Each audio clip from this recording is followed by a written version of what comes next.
Hey guys, welcome back to the channel. It is Christina here. I hope you're having the most amazing day ever. So, super exciting. Today is my 5-month anniversary of starting carnivore. So I've been on carnivore now for 5 months. Holy dooly. Can you believe it? I've been on the road traveling for 4 months. I've been on carnivore for 5 months.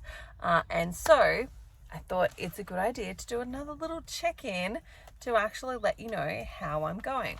So if you're new to the channel, my name is Christina. I am a naturopath, herbalist, life coach, GAPS practitioner, all sorts of other things. I have qualifications in all sorts of different things, and I am a carnivore. I've been carnivore now for 5 months. So I started my carnivore journey essentially because my blood glucose levels were really high. So, I did the whole thing of the plumber's house is never finished plumbing, the builder's house is never finished building.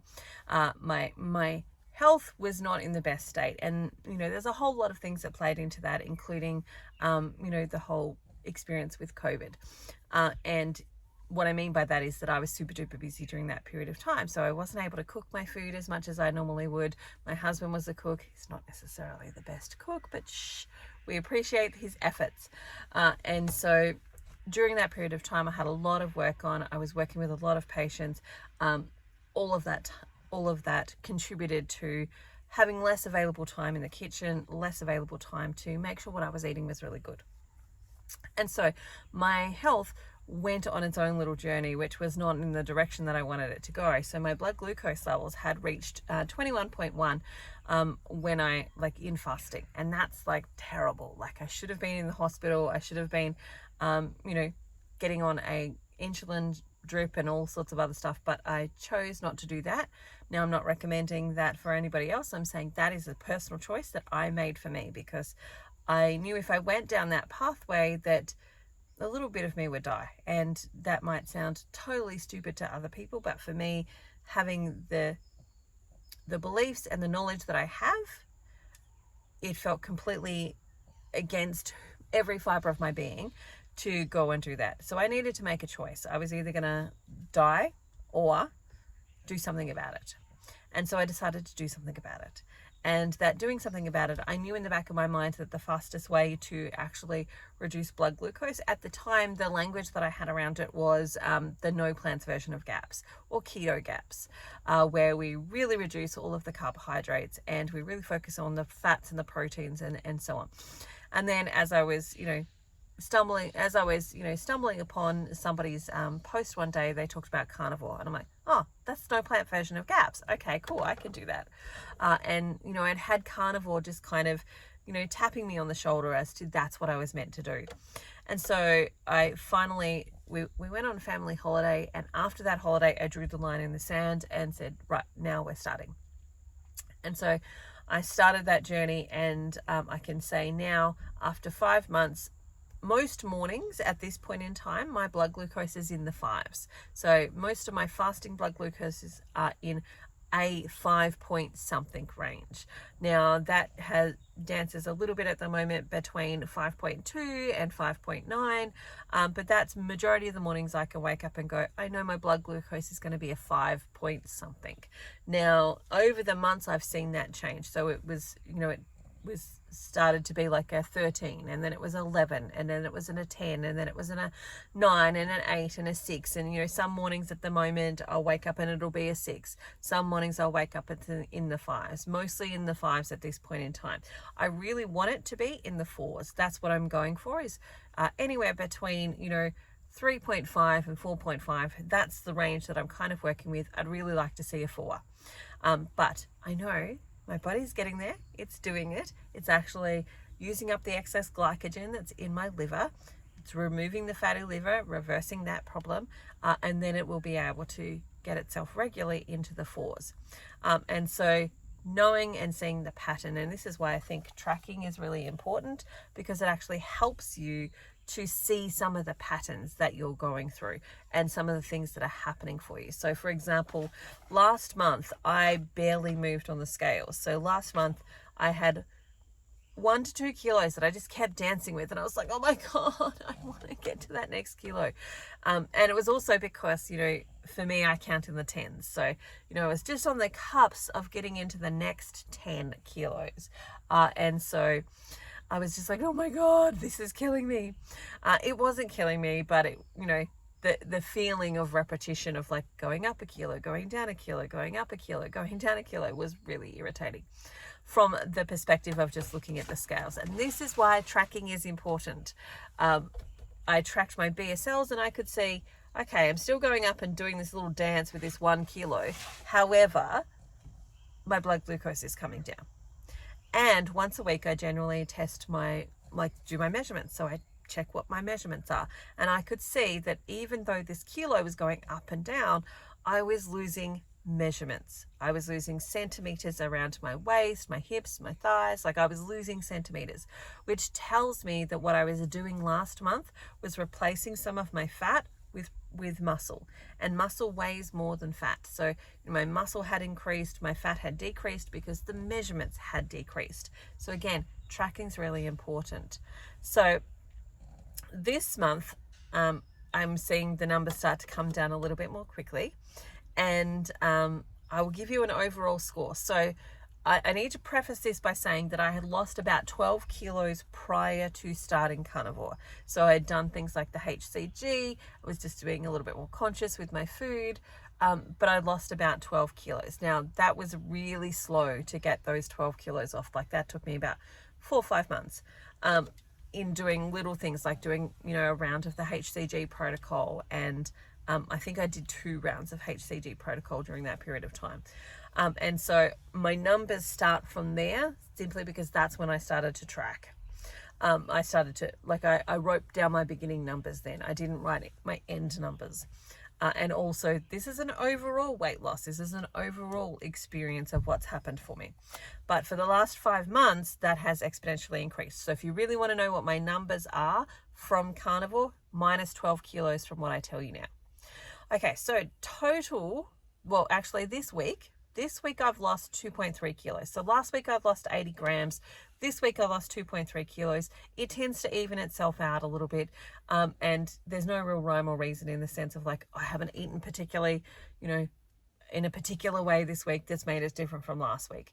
It's just my body composition is doing different things, and it'll do those things because of all sorts of different reasons. Like it's healing a particular organ, it's working on something else, and it doesn't care about weight loss at that point in time. It's got some heavy detoxification to do. Like there's all sorts of different things, and unfortunately we don't have a little meter on the outside of us that tells us what our body is focusing on this week. And so that can be one of those challenging things, but this is where tracking can be really helpful.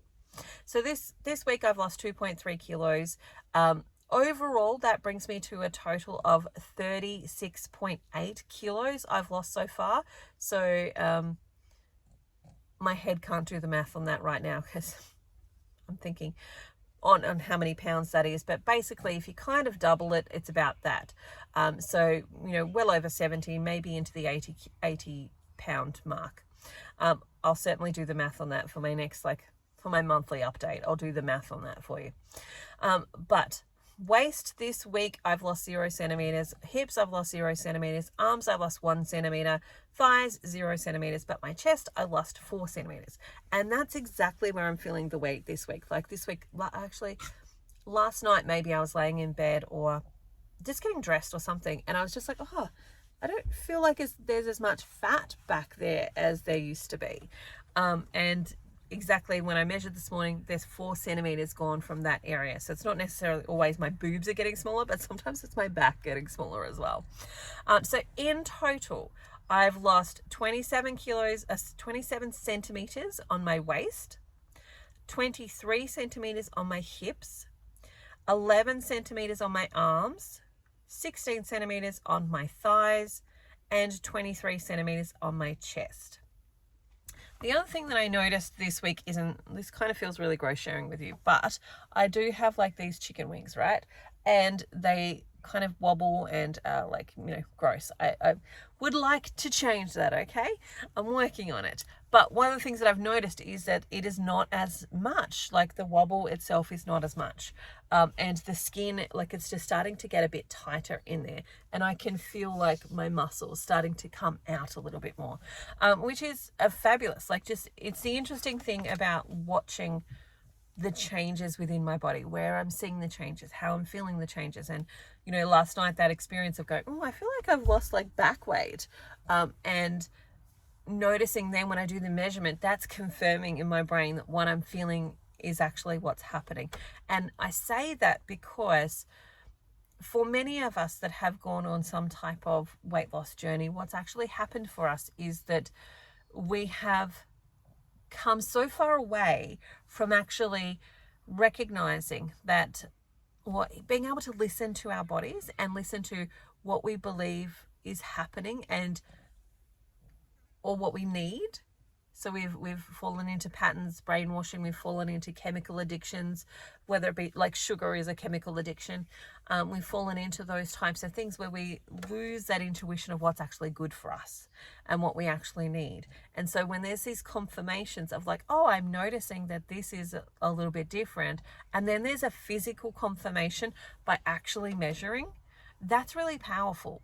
And that's really confirming and starting to acknowledge that inner part of us that's telling us the things and helping us to rebuild that confidence with that muscle. And so again, this is where tracking can be really helpful, because a lot of the journey in regards to, sorry, there's a fly, a lot of the journey in regards to weight loss is a mental journey. Like, I can tell you, I don't feel like I've lost 36 kilos. But I know that I have. Like, I celebrate that I have, but I don't go, oh, like this is all different. It's not. It's slow and it's slow, and it happens at a progressed rate. It's not like tomorrow I wake up and 36 kilos are gone. And it's the same with, you know, that process of you adapt to it slowly, so much so that you don't necessarily recognize that it's been happening. And the confirmation of the numbers is really important from that perspective of actually just helping us to overcome the mental game that this actually is. Because it can be very easy to, like last month, it would be very easy for me just to look at the scales and go, and look, my clothes haven't actually changed. Like I do need to roll up my shorts and things because I'm probably ready to go into the next size, but it's not enough that I go, oh, my pants are falling down. It's enough that, oh, if I roll it up, it'll be a little bit more comfortable for me. The same with my shirts. Like, you know, my shirts have a little bit of give in them, but not enough that I go, oh, I have to get, like, I'm not swimming in it yet. I have to get into the next size. There's room in here, and I'm not stretching it. It's like there's room in here. And I could go into the next size, but it's not enough that I'm swimming in it, that it's like hanging off of me to change that size. And it can be very easy in those times to go, nothing's really changing. I should just have like the whatever. And paying attention to what those things are really important, because they can help you start to find out what are your triggers, what are the emotions and memories that attach to those triggers, and can I fill up that cup with something else? Can I, you know, for example, let's say it's the cookies. Oh, I so wish I had grandma's cookies. And the trigger is the cookies to eat the food, but the food reminds you of this memory of grandma and how much you loved her and how much unconditional love you felt when you were around her. And if you then take that the next step and go, is there a way that I could fill up that grandma cup without having the cookies? And there could be a way. There could be, maybe she's not here anymore, and maybe it's, I'll ring my friend who also really loved grandma and let's have a conversation about grandma. Let's talk about her. Or maybe I can do something that's really nice for me that's actually going to help me feel that unconditional love.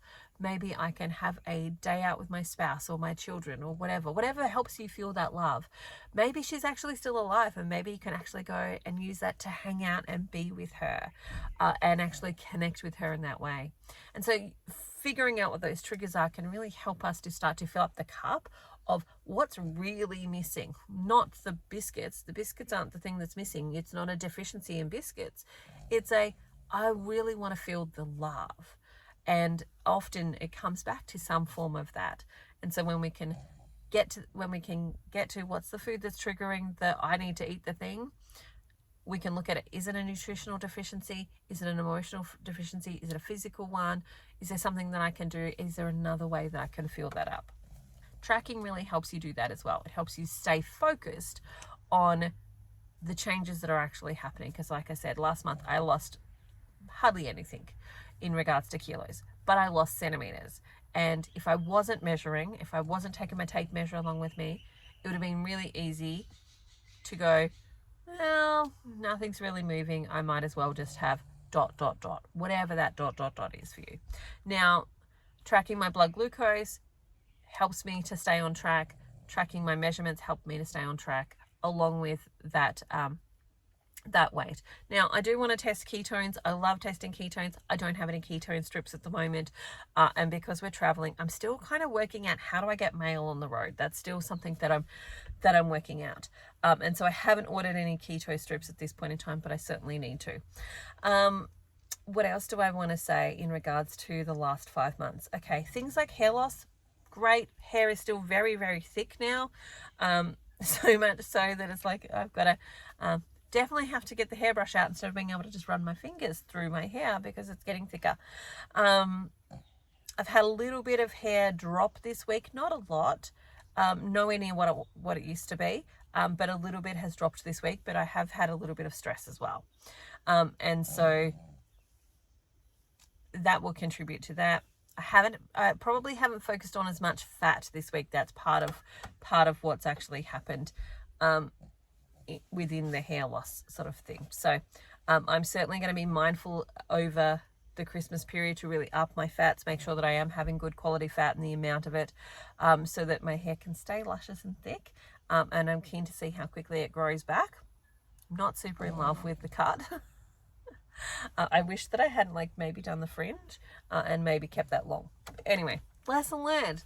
Next time I cut my hair, don't cut a fringe. So what else do I want to say? Okay, so energy is still good. Hair is still good. Thick and robust. What else? Weight is coming down. Probably need to start looking at some new clothes sizes. But the big thing for me always is coming back to why. That's what I was going to touch on, is that,